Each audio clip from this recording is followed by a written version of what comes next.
vou ser eu que vou dar aula hoje. Ok, gurizada?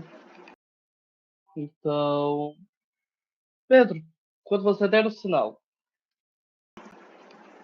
Sinal. eu não tô te ouvindo. Pode começar. Eu juro que eu não tô te ouvindo. Pera aí. Vai. Aí, tô te ouvindo agora. Fala alguma Oi. coisa. Aí, voltou. Pode começar. Posso começar? Boa Sim, pode noite. começar. Boa noite. Então, galera, deixa eu transmitir minha tela pra vocês.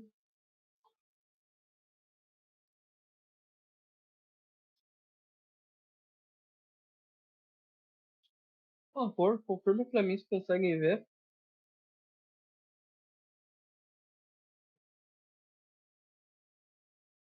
Obrigado, Pedro. Então, bora lá, animação. A aula da oficina de hoje é sobre funções. Maravilhosas funções. Um passo muito importante no desenvolvimento de uma linguagem. Hoje, o tópico, sumário, coisa simples, gente, coisa rápida. O que são funções? Em algoritmos, que é o que a gente está trabalhando, uma função é um bloco de código reutilizável que realiza uma tarefa específica. Ela executa. Perdão. Ela só é executada quando é chamada. Então, se você nunca chama a função, ela nunca vai acontecer. Tenham atenção a isso. Ela só é executada quando é chamada, momento em que o fluxo de execução do programa é desviado para o interior da função. Após a execução da função, o controle retorna ao ponto onde ela foi chamada. Ou seja, se a função for chamada na linha 5, ela vai até a função, executa ela inteira e vai para a linha 6. E quando eu falo trecho de código, é trecho de código. Qualquer coisa pode estar escrito dentro de uma função. Em Python, você pode escrever uma função dentro de uma função. E a função interior chama exterior. Não me perguntem. Funções podem receber ou não parâmetros, que são seus valores de entrada, e também pode ou não retornar um valor de resultado de execução. Trocando em miúdos. Em outras palavras, uma função é um trecho de código qualquer que você cria para organizar melhor seu programa e evitar repetição de comandos. Gente, perdão que comecei a tossir muito agora. Tô meio doente essa semana. Espero que vocês não peguem vírus. Desculpa pela piada ruim. Você vai utilizar uma função para organizar o seu código e para ficar impedindo que você reescreva a mesma coisa várias e várias vezes. Em uma função, as variáveis de entrada são os parâmetros e as de saída são os retornos. Beleza? Beleza, gurizada? Beleza. Ótimo. Em Python, as funções têm esse formato. Elas são usadas com a palavra reservada def. Def, o nome da sua função, os parâmetros que você tiver separados por vírgula, o seu código, e se for retornar alguma coisa, você usa a palavra reservada return e as variáveis que você quer retornar. Então, exemplo. Aqui, as 4 coisas. Eu tenho uma função soma, e aqui eu tenho 4 jeitos de lidar com ela. A primeira é essa soma aqui, sem parâmetros e sem retorno. Observa que ela sempre vai fazer uma única coisa. A mesma coisa é esse exemplo com retorno. ela sempre retorna a mesma coisa. Eu não consigo alterar o funcionamento. Claro, se eu tivesse um input aqui, se eu tivesse outras coisas, mas ainda assim, eu não dou valor para ela. Eu não insiro informação nova. Por outro lado, a gente tem aqui uma versão com ela recebendo algum parâmetro. Então aqui eu tenho def soma e eu mostro a soma diretamente com print. E aqui eu tenho com return. Se vocês observarem bem, aqui eu até não coloquei. Mas o final da função é definida pela última linha com a indentação correta. Ou seja, se não tem um return, a última linha que está com tab é a última linha da função. Atenção a isso. E aqui, como você pegaria essas funções? Então, aqui ficou trocado esses dois. Soma, para essa primeira aqui, sem parâmetro, sem retorno. Soma, que tem um retorno, que é esta daqui. Uma soma sem retorno, mas com parâmetro de entrada, que é esta. E, por fim, a soma com retorno com parâmetros de entrada. Funções, e essa aula vai ter que ser curta nesse aspecto. Genericamente é isso. Eu tenho um código bonitinho que faz uma coisa para mim e eu chamo ele quando eu preciso. Então, vocês vão ter funções para diferentes razões. Desde cálculos específicos, operações específicas, até trechos inteiros de um programa. É muito aberto. Então, eu posso estar correndo, se eu estiver correndo, por favor, me perdoem. Pequeno desafio para vocês. Aí, escreva uma função, ela recebeu um nome, e ela tem que mandar um print, nome, tipo assim, bem-vindo e o nome da pessoa. Eu vou deixar aqui na dica. Vocês entenderam?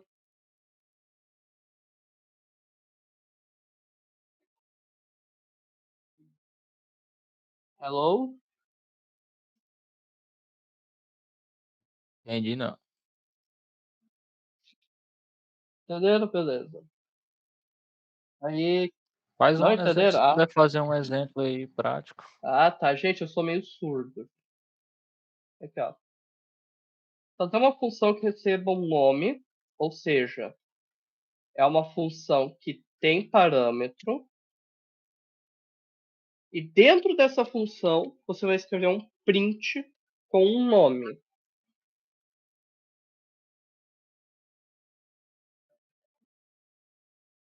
Se ninguém entendeu, eu até posso fazer. Só uma coisa, me ouvindo aí, né? Até duas. Quando eu coloco esse return, é a mesma coisa do print? Não, né? Mesma coisa do quê? Eu coloco um ou outro, coloco dois. Não, eu não entendi a sua pergunta. Você pode falar um pouco mais alto, por favor?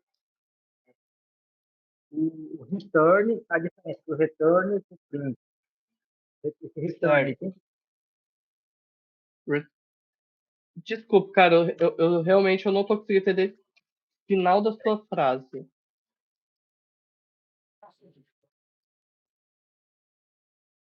Oi, tá me ouvindo? Muito melhor. Esse return é obrigado a ter? Sempre? Toda função tem que ter return ou não? Não, Ou ba- não. Como eu disse, o return, ele é só quando você quer uma função que ela retorna um valor. Eu vou fazer o seguinte, eu vou fazer essas 4 funções em Python, que daí vai ficar mais fácil, tá? Olha, pra vocês verem como funciona. Estão conseguindo ver minha tela em Python? Não. Não, eu tô vendo o slide. Ah, tá, que eu só transmiti...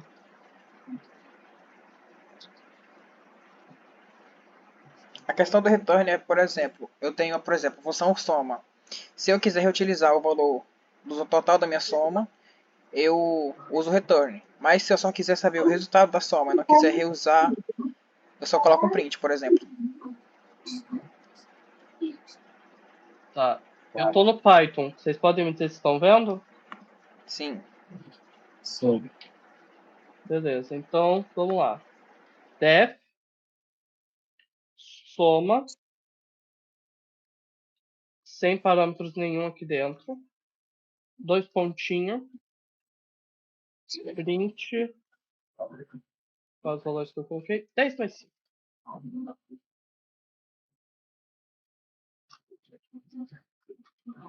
Aqui está a minha função. Ela só vai acontecer quando eu chamar. Então eu vou chamar minha função. Chamo pelo nome dela. Soma. Parênteses. Se eu executar, ela sempre vai dar 15. Independentemente do que eu faça, vai ser isso. Eu não passei nenhum dado para ela e eu não recebi nada dela. Agora, se eu colocasse um return, se eu fizesse return 10 mais 5,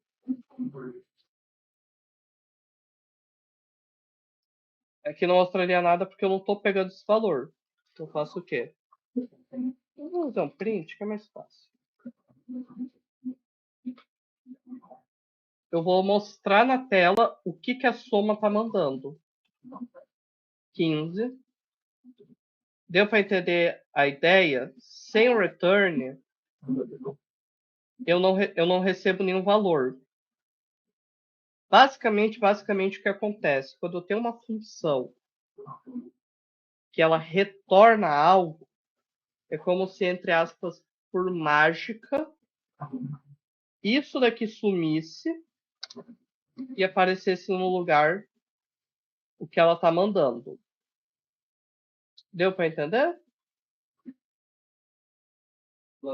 Certo, então uma aplicação tipo seria para quando eu tivesse mais de uma coisa operando dentro dessa função. Aí eu quisesse que tudo aquilo que está dentro dessa função fosse chamada sem eu ter que reescrever tudo que está dentro da função de novo. É. Porque, por exemplo, assim, se você tá. É que agora é que a maior parte das vezes a gente usa a função para você facilitar a manutenção.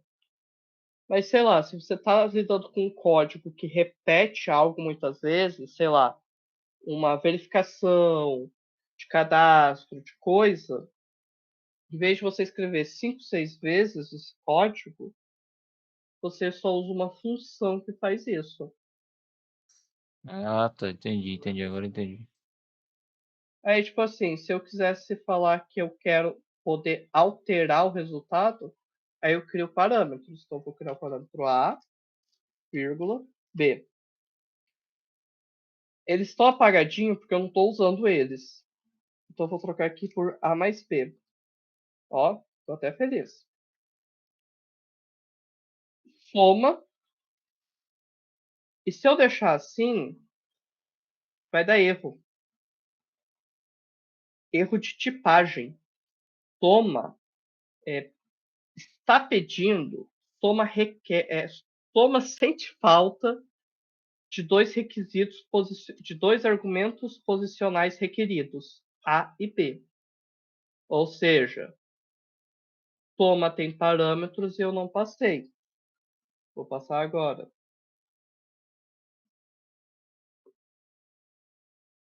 Funcionou. Passei o parâmetro. Ele fez a operação que eu queria, que é uma simples. E recebi de volta. Ok?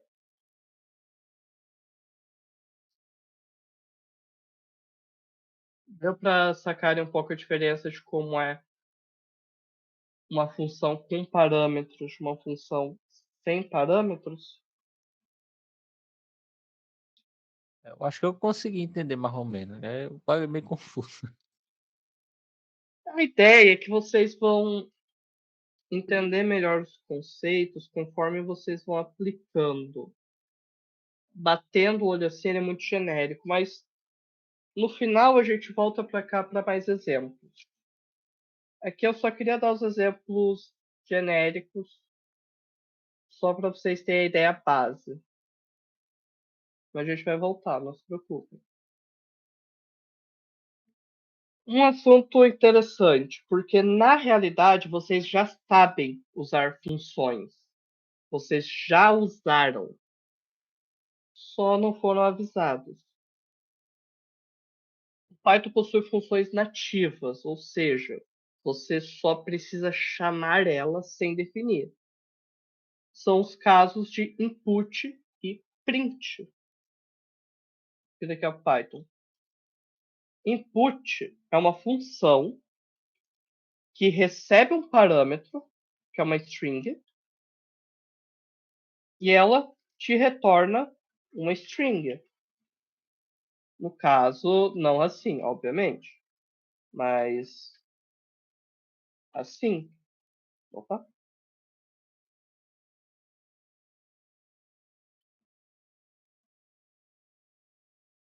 Input é uma função. O parâmetro que vai aqui dentro aparece na tela, escrito, e a resposta guarda o que você escreveu.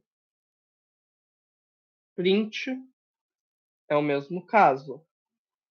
E, meus amigos, o Python tem umas leves dezenas de funções. Len, até dois. Peraí. Por favor. Eu queria saber se as funções elas podem. De novo, não estou te ouvindo. Peraí. Peguei o vírus aí.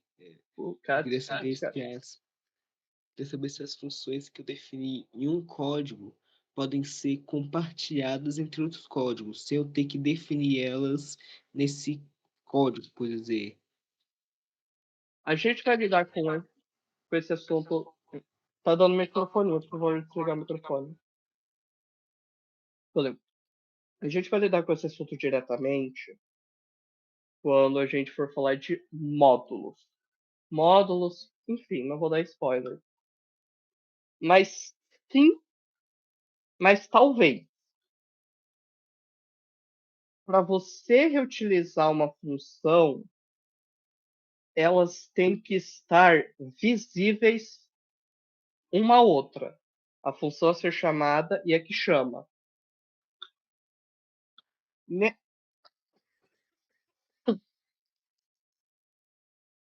Nesse caso, sim. Nesse caso, sim. Mas, tipo assim, eu tenho um código no GitHub e eu posso chamar? Se você for um maluco da programação, você consegue. Se você for um ser humano normal, você vai ter que reescrever. Ok?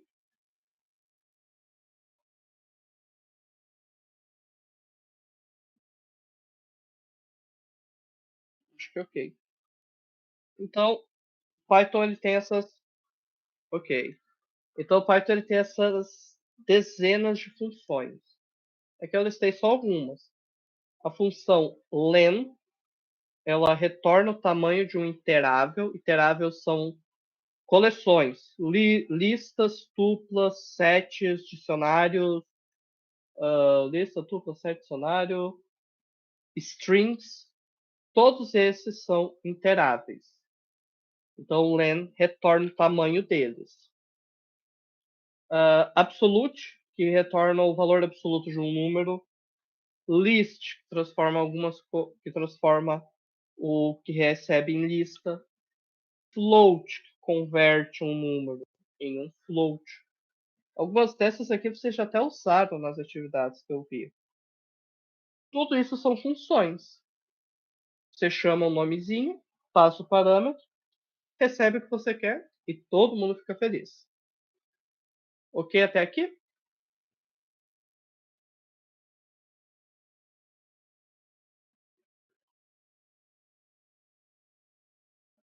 Acredito que sim.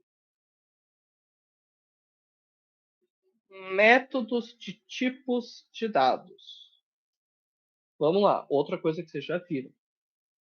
Alguns tipos de dados possuem funções próprias.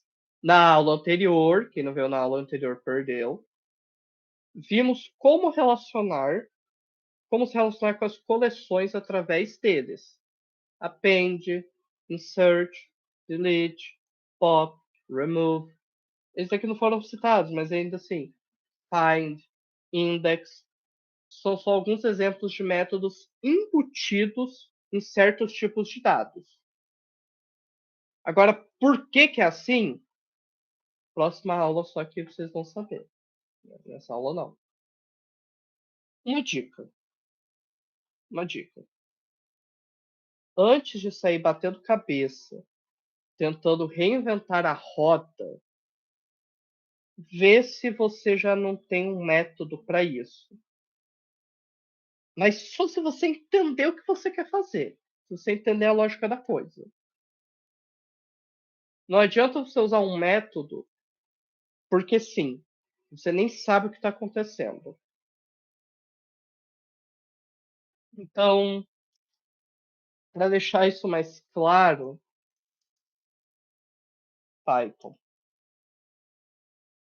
Então aqui, ó. Básico do básico.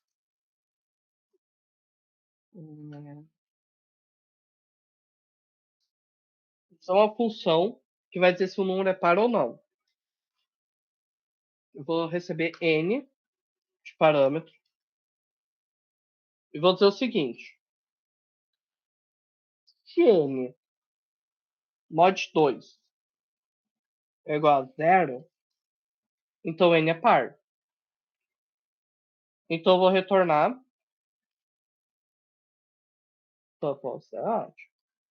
vou informar true, certo? E se n não é par?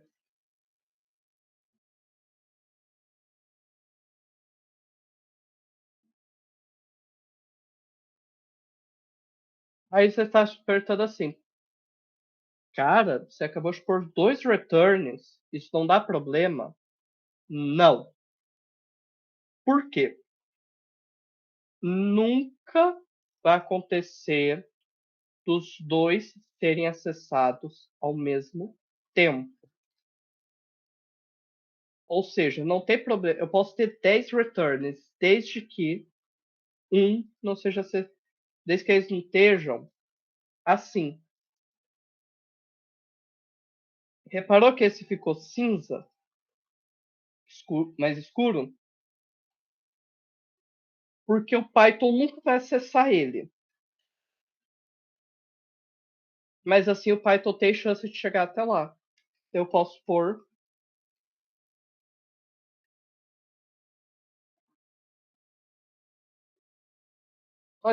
3 é par? Alguém pode me dizer aí? Não. 3 não é par. E 4? 4 é. Mas isso daqui, obviamente, é uma versão simples. Você pode fazer um exemplo clássico. Vou calcular uma área. Para calcular uma área, eu preciso do quê? Da base. Uma área de um quadrado. E de uma altura. E como é que eu faço isso? Eu vou retornar base vezes altura.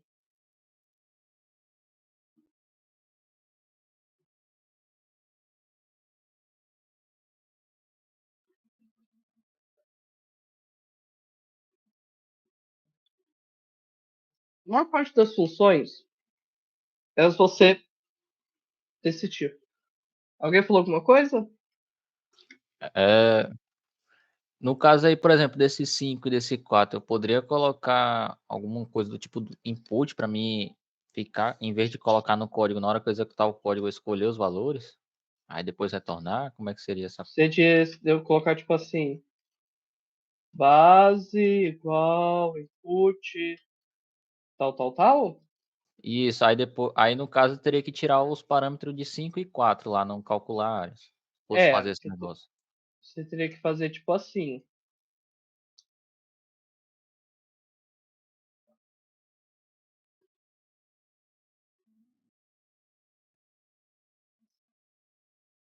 Você teria que fazer assim. Daí dá.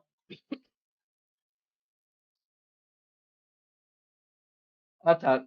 Deu erro porque aqui ele tá como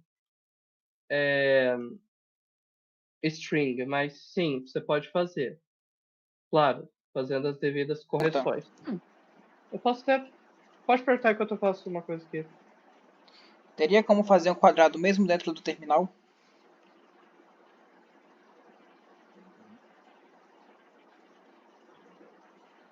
Acho que eu não entendi a pergunta.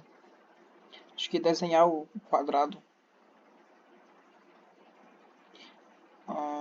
Tem com a biblioteca certa, mas. Perguntaram se Assim, não seria melhor. Se não seria melhor área do quadrado entre parâmetros int com input, vírgula int input. peraí, eu vou ter que pular pra cá pra ver. Não tô entendendo.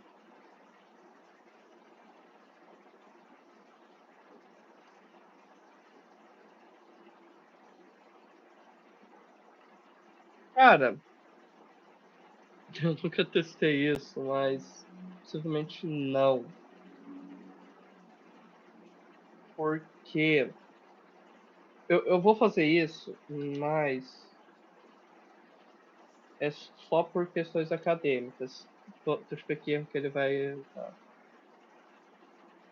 Era isso que também é minha dúvida que eu tinha perguntado a primeira vez, só que eu não consegui expressar direito. Tá, ele deixou, cara. O Python às vezes ele dá uma de JavaScript, não é possível.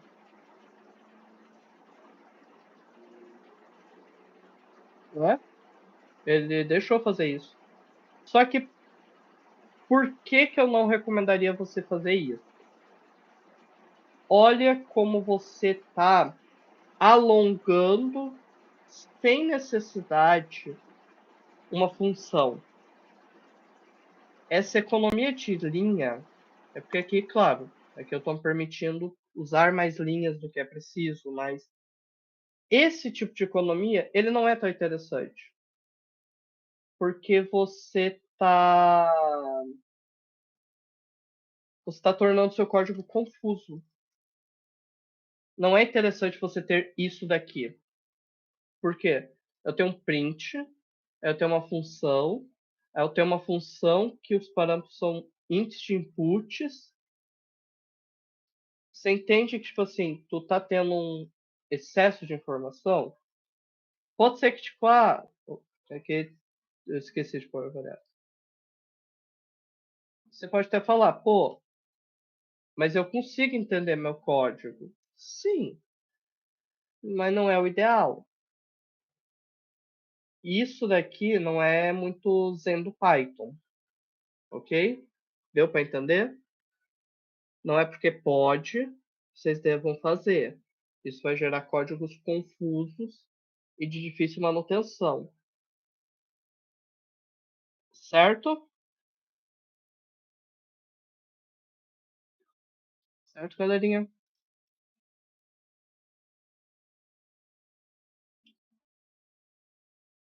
E Horácio, vi depois. Vou ficar te devendo essa. Então aqui, o que eu estou fazendo aqui? Eu estou usando a função int. Estou usando aqui a função int para transformar os inputs em números.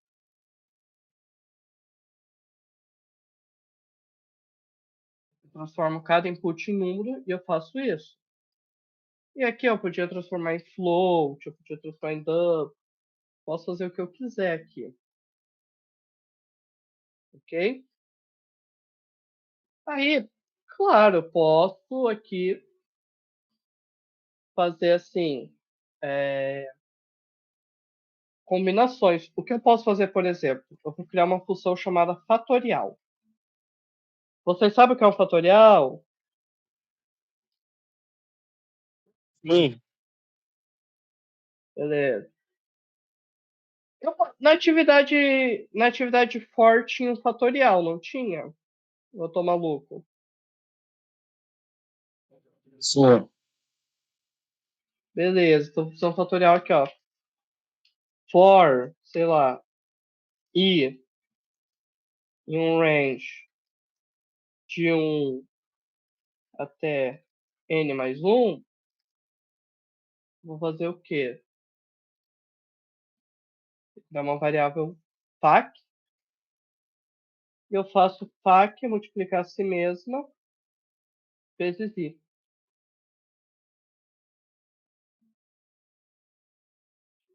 Pronto. Até para quem não sabia, um das centenas, dezenas de milhares de fazer fatorial em Python. 20 fatorial 5.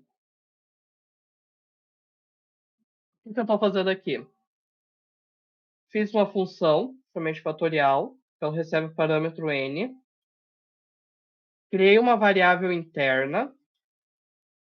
Fiz um for, que vai de 1 até essa variável. Fiquei multiplicando ela com ela mesma e retornei. Pergunta valendo 10 pontos de consideração. A função fac, se eu chamar ela aqui, eu vou conseguir utilizar ela?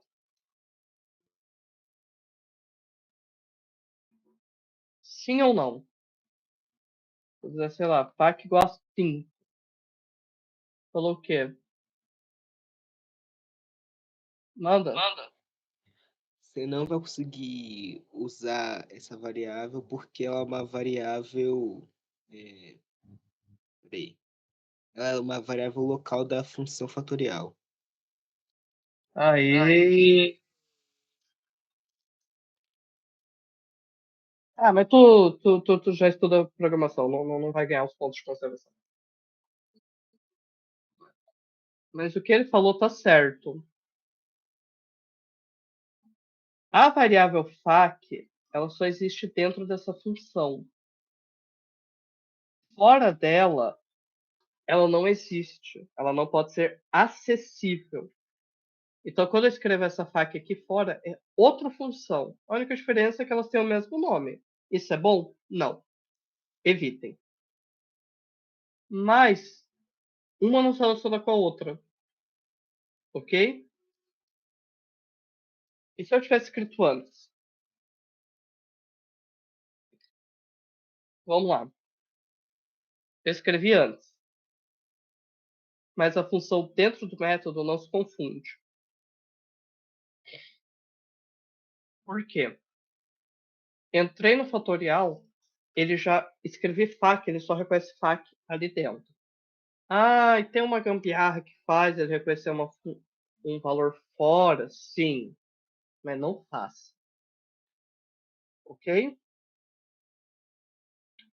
Isso aqui é uma das outras formas da gente lidar com funções. Criando suas variáveis internas e criando tudo isso. Uma coisa também que às vezes dá para fazer é que, tipo assim, você tem uma função que ela só vai te retornar, sei lá, um aviso. Sei lá, então tu faz def aviso. E qual é o aviso?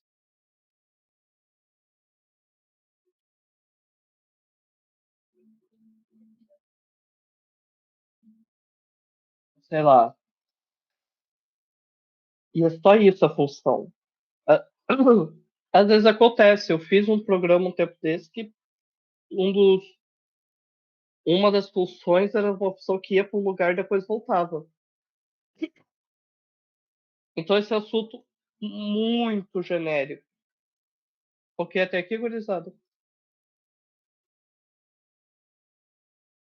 Ou não? Dúvidas? Vou até aproveitar que eu tô vendo. O Matheus tá dando dislike, infelizmente vai. O Matheus deu dislike, infelizmente vai reprovar. Sério, gente, se alguém tiver alguma dúvida, eu falo rápido. Então. É, vai ser reprovado. Então vamos aproveitar esse momento da aula. Eu vou encerrar o assunto de hoje. E vou falar o seguinte. A atividade, aquela que vocês gostaram tanto. Já, Horácio, infelizmente, assunto é simples. Aquela atividade que vocês gostaram tanto. Alguém tem uma questão que gostaria que fosse vista?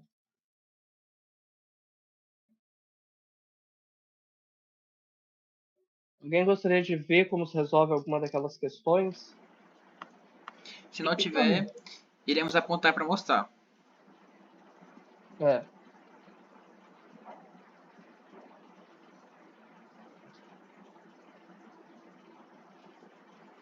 Alguém quer saber como que se responde aquelas atividades? O gabarito foi feito pelo próprio criador delas, o Pedro.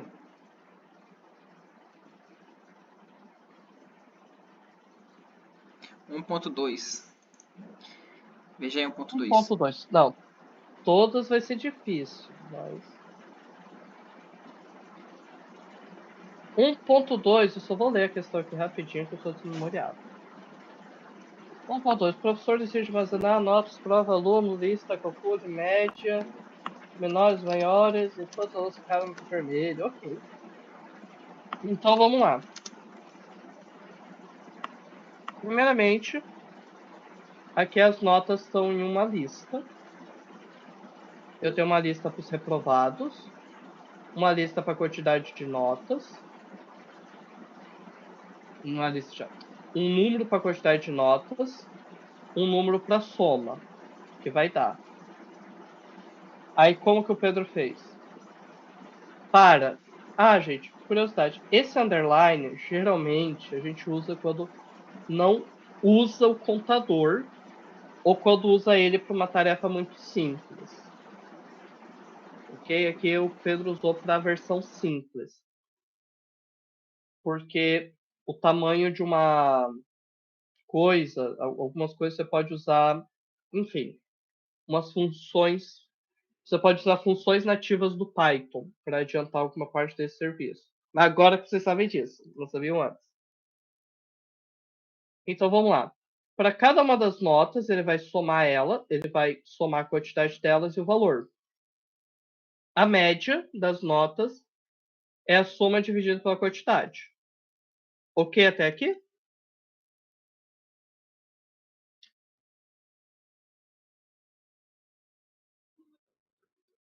Vamos supor que sim.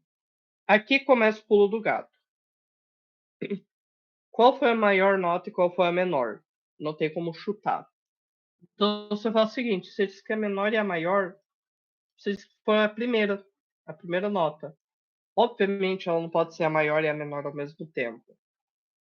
Mas é aqui que você vai começar a jogar. Cria aqui um número de reprovados. Para mais tarde. De novo, você vai em cada uma das notas e vai fazer a seguinte pergunta: a nota atual, ela é menor que a menor nota? Então vamos lá. A primeira menor nota era 4. Aí eu vejo 4 é menor que 4? Não. 4 é menor que 5? Não. 4 é menor que 3? Não, perdão. 3 é menor que 4? Que é isso daqui. É 3, né? menor que 4? É. Aí a menor nota, que antes era 4, torna-se 3. E é assim que você vai fazendo. Você anda cada uma dessas notas e pergunta. Você pega a primeira, segura a primeira e vai indo para cada uma delas se perguntando. Você é menor que a que estou segurando? Você é? Se for, começa a segurar essa. E assim até o fim. E com a maior a mesma coisa. André, Oi. essa lógica aí é a mesma daqueles algoritmos heurísticos? Fica tentando encontrar o melhor caminho, o mais ótimo, aí fica, isso é menor e tal, isso é menor. O princípio é mais. Perdão. O princípio é mais simples. Mas a ideia realmente é a mesma. É você comparar as coisas e ir olhando. Tem alguns algoritmos de organização usam essa lógica. O núcleo deles é essa lógica. Tem conexão, sim. Heurístico você pode dizer, por exemplo, Dijkstra, menor caminho, por exemplo. Se for, Heurístico. eu tenho um É porque exemplo. assim. Pode falar. Não, eu tenho um exemplo, eu posso mandar depois no grupo. Ah, tá. Manda lá. É porque assim, heurística, formalmente falando, ela conhece tudo de uma única vez. Aqui você conhece um de cada vez. Mas, Ah, sim. gente, não se preocupe. Esse é um assunto que vocês ainda vão queimar a cabeça mais tarde. Voltando aqui à questão, interessante para o professor testado, eu verifico qual é a menor nota, qual a maior, e se eu tenho reprovados. Reprovados, quem tirou menor que 5, eu somo mais um no meu número de reprovados. Perdão. E daí eu só mostro a média, menor, maior, e o número de reprovados. Deu para entender a lógica que o Pedro utilizou?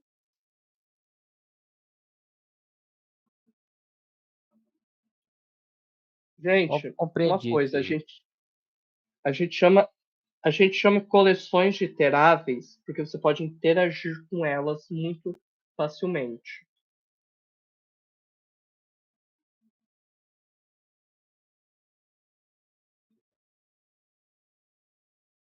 Alguém quer ver mais alguma questão? A gente pode mostrar qualquer uma.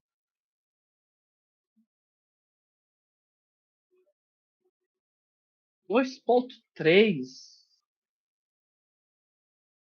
Cara, eu tava pensando que vocês iam ir direto para 4, para aquela divisão.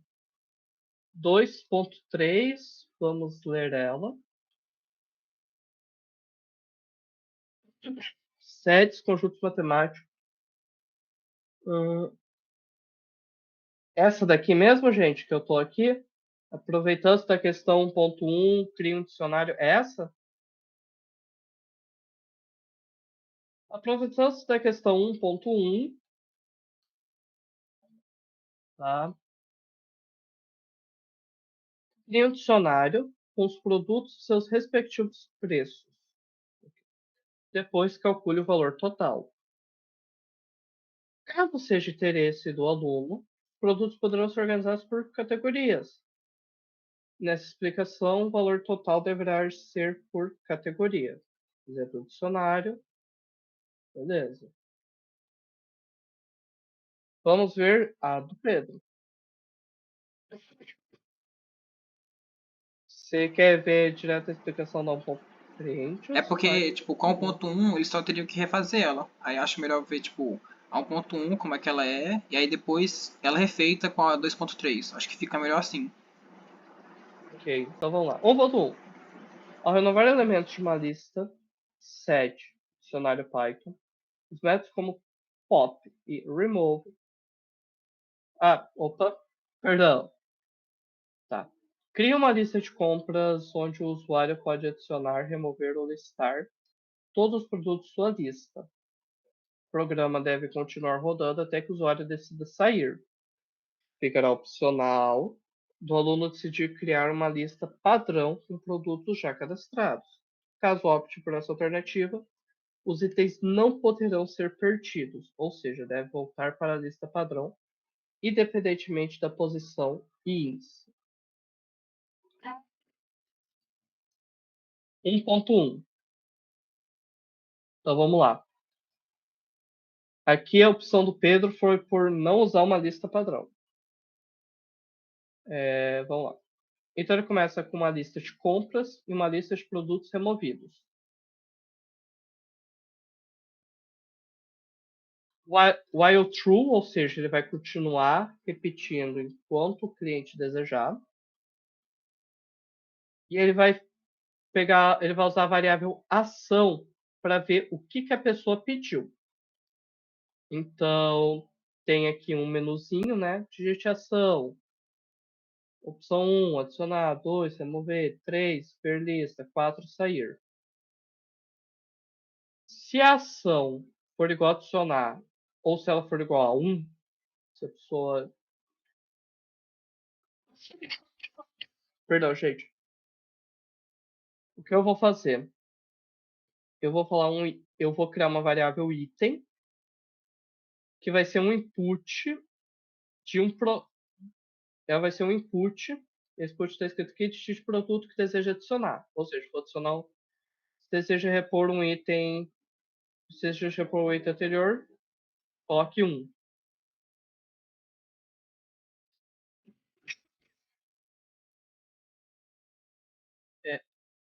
Caraca, pois try.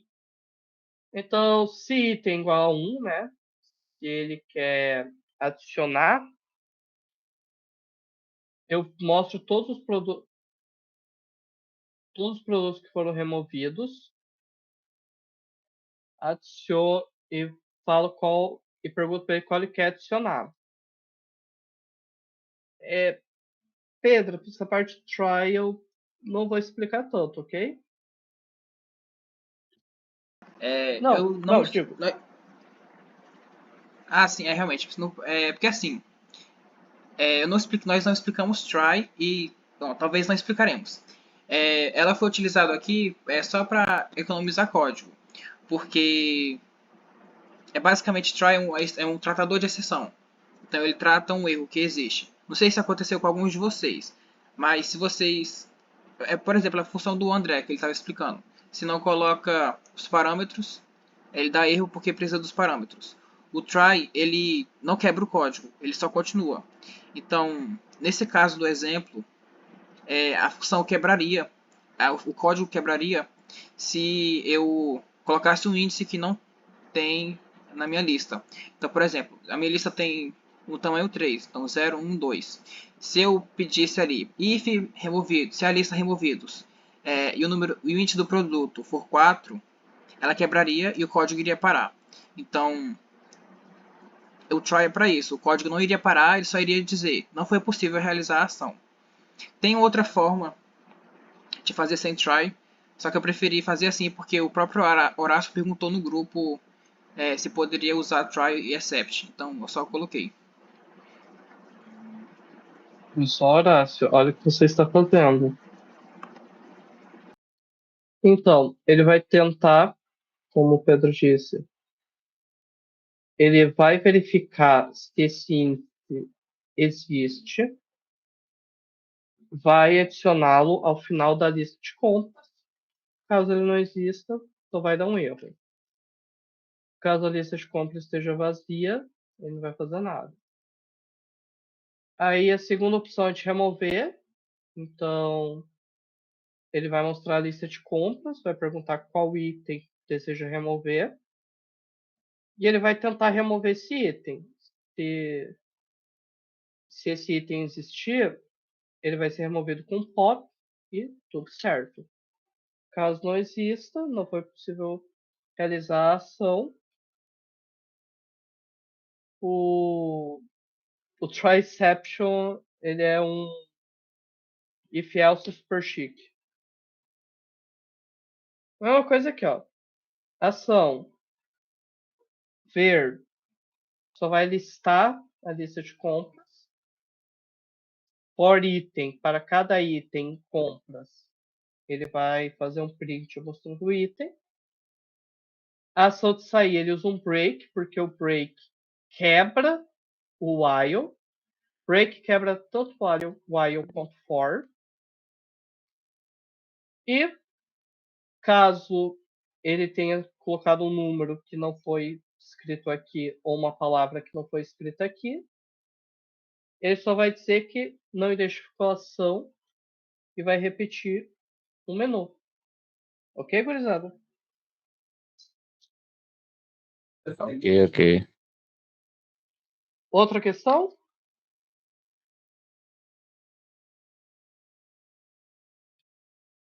Ah, é, 2.3. Ideia 2.3.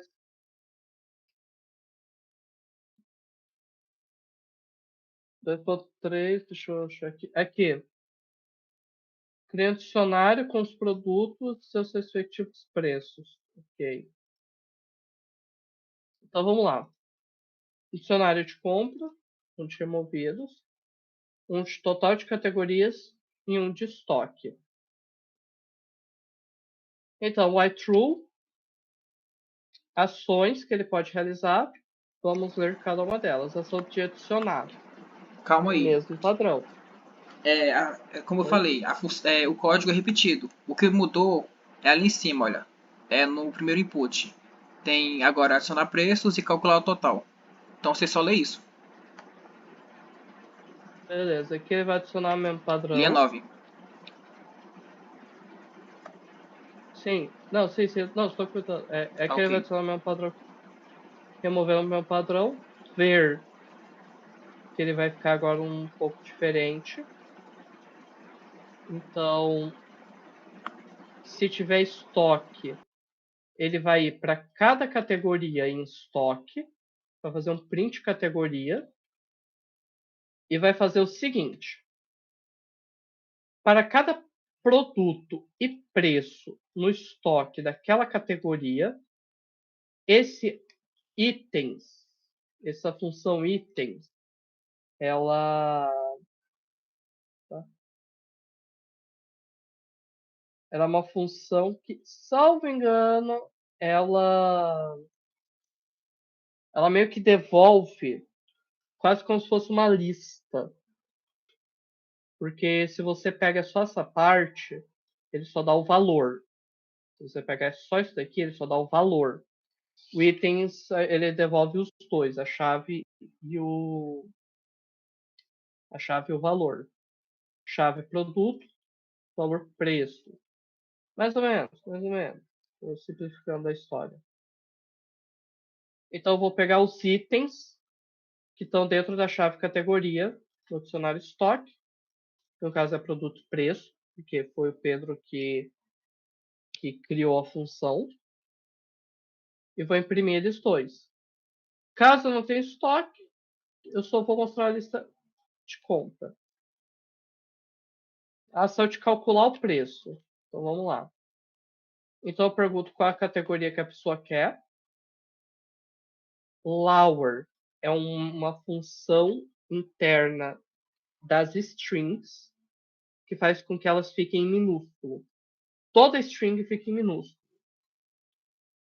Então, se a categoria não tiver no estoque, eu vou criar ela.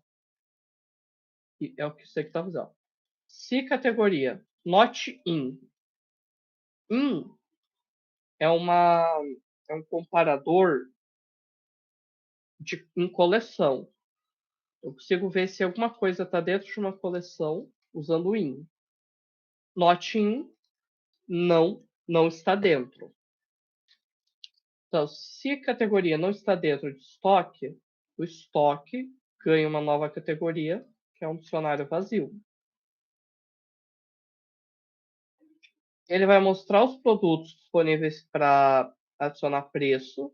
Então, para cada produto na compra, eu mostro o produto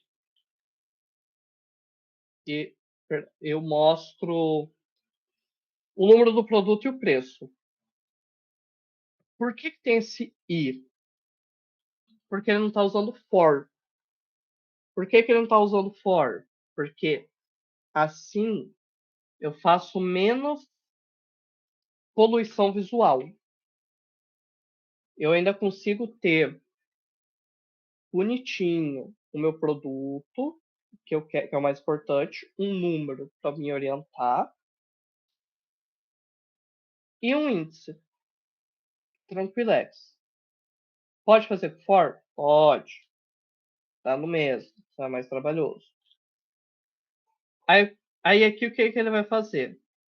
Se a pessoa escreveu certo, ele vai fazer o seguinte: ele vai pedir o índice para a pessoa, ele vai ver se esse índice está no intervalo de tamanho das compras. Ó, outra função interna, len. Len vem de length, tamanho em inglês. E ele vai ver o tamanho das compras. Então ele só vai garantir aqui que o índice está entre o tamanho da lista de compras e é maior que zero, ou seja, se existe. Produto. Recebe as compras, recebe qual é essa compra, qual é a compra que está em índice, ou seja, agora esse é o produto que eu quero trabalhar. Pergunto o novo preço desse produto e eu faço o quê? O estoque. Na categoria que eu decidi mexer, no produto que eu estou escolhendo, recebe o preço que eu acabei de pedir. Por quê? Isso é um dicionário. Dentro desse dicionário tem outro dicionário. E a chave desse dicionário interno é o preço. E aqui é um print bonitinho para mostrar o preço. Esse trechinho ele serve para formatar, para deixar dois números, duas casas decimais depois da vírgula. Ok? Vocês ainda estão acordados? Aqui, tô aqui. E é isso que ele vai fazer. Estou explicando aqui. Explicando resumidamente. Ele vai verificar se uma categoria de produto existe. Se não existir, ele vai criar. Vai mostrar todos os produtos daquela categoria. Vai perguntar um índice daquele produto. Vai perguntar qual produto que ele quer. Ter certeza que esse produto existe. Pegar o produto específico que ele quer. Pedir um preço para esse produto. E mudar no estoque, na categoria que ele quer, no produto que ele quer, o preço. E depois acabou. E calculou a total. Vamos lá. Se o estoque estiver vazio, não tem o que calcular. Se não, se ele não estiver vazio, a gente vai fazer o cálculo. O total por estoque, que é um dicionário. Perdão, total por categoria, que é um dicionário, ou seja, cada categoria tem seu total individual e o total geral. Para cada categoria em estoque, o total dessa categoria é zero. Observem que essa é uma variável do for. Ela só existe dentro desse for. Então, todo novo ciclo, ela zera. Por isso, eu só uso ela uma vez por ciclo. Então, para cada categoria no estoque, eu vou verificar cada preço dessa categoria. Isso daqui está me dizendo que, ó, para cada preço no estoque, nessa categoria que eu estou pegando, os valores.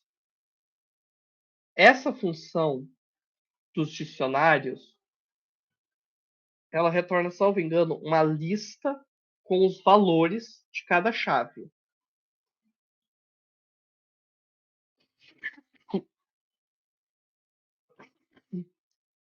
Então vamos lá.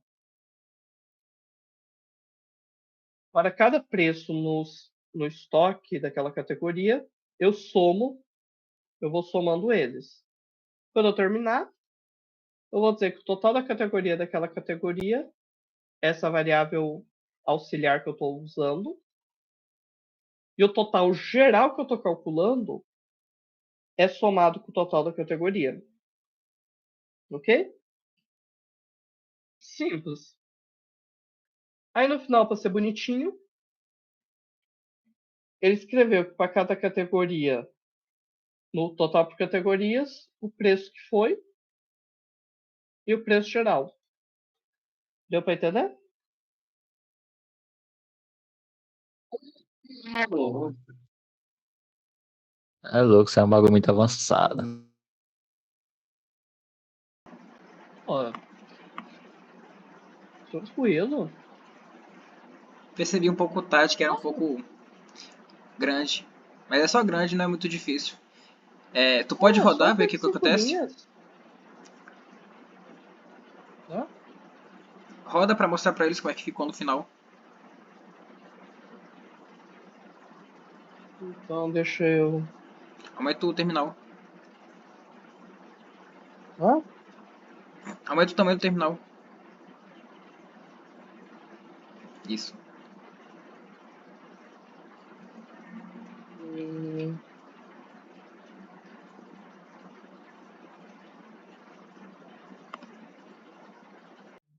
Vamos lá, eu entrei, né? Adicionei um sapato.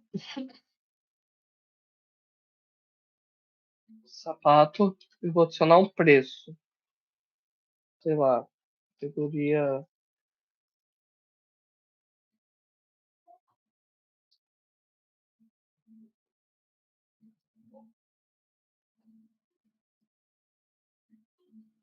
Vamos lá, olha o que eu fiz. Adicionei um sapato. Criei essa categoria roupa aqui, todo escrito errado. E ele listou todos os produtos que eu posso adicionar preço, que eles estão disponíveis para isso. Não vou achar aqui no código rapidão. Então ele pediu para mim digitar o índice. Ó, vem aqui, ó. Todos os produtos que estão disponíveis para ter preços são os que estão na compra. Essa parte aqui gerou essa lista. Eu digitei o produto 0, que é o que está mostrando aqui. Digitei o preço. Essa parte aqui. E ele me avisou que deu certo.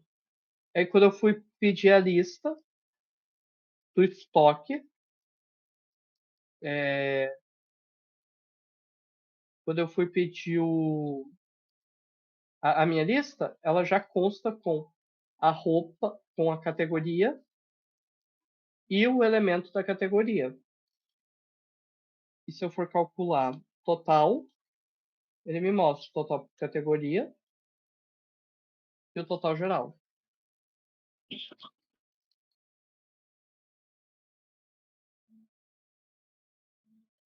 É um código bem feito, é um código bonito. Porque ele foca em ser funcional e simples.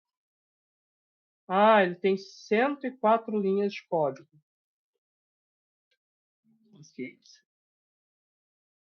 Um código bem estruturado é um código longo. Aqui é bonitinho no Instagram. Pô.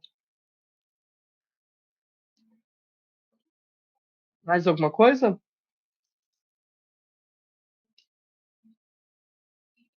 Horácio, é barra N, não N barra.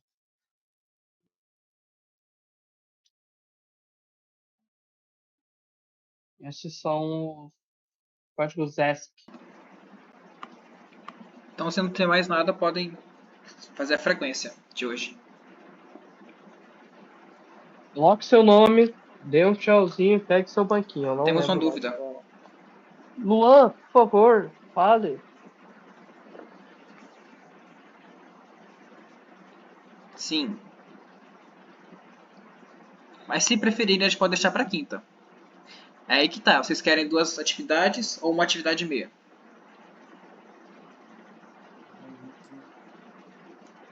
Como assim atividade meio? Porque vocês teriam uma semana para fazer as duas. A dessa aula e a da aula passada. Eu acho que dá tempo, se essa de agora não for tão cabulosa quanto essa antiga aí.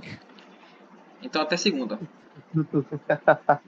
E, pô, vocês têm que lembrar que não tem só a galera de vocês de programação, não, mano. Nós de mecânica aqui sofre, cara. Isso é louco, Vai não valer a é pena. novo pra nós, mano.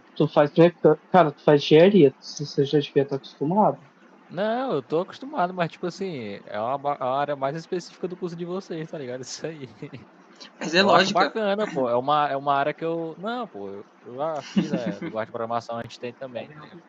Eu acho Vou massa. guardar isso do lado esquerdo do meu coração. Se eu Que lembrar de isso, pai. escalar, eu faço uma atividade sim. Não, pô, é bacana. Eu gosto dessa parte da linguagem de programação. Eu acho muito interessante essas partes de automação. Assim, por isso que eu tô aqui fazendo o curso, né, pô? Mas é isso aí, valeu. Mas é porque eu pesei um pouco a mão mesmo. Porque eu sem querer pesei a mão um pouco. Ah, cara, que isso.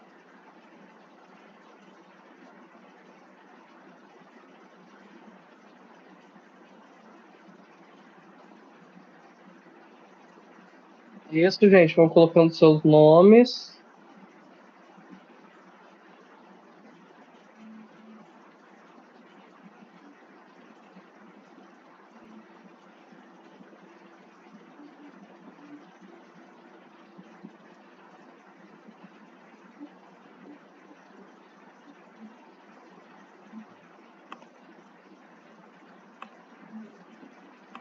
Boa noite.